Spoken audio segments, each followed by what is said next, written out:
Masarap maging bata. Masaya, masigla, malakas. Nung tayo ay bata, gusto natin tumanda. Nang tayo ay naging matanda, gusto natin maging bata. Inaamin ko, nakakatakot tumanda. Maraming bagay na hindi na magagawa. Maraming limitasyon, manghihina. Oo, nakakatakot ang pagtanda. Hindi ito mapipigilan. Matatapos ang kapanahunan. Matatapos ang mga panahon ng paggala.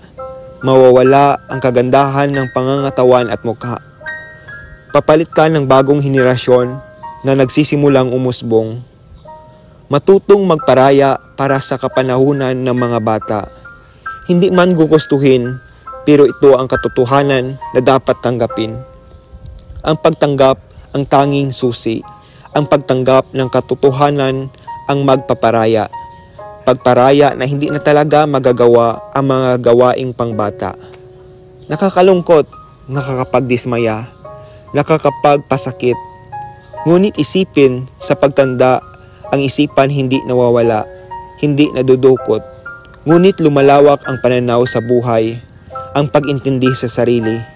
At yun ang importante sa buhay, pag-unawa ang magbibigay lalim at kahulugan sa buhay.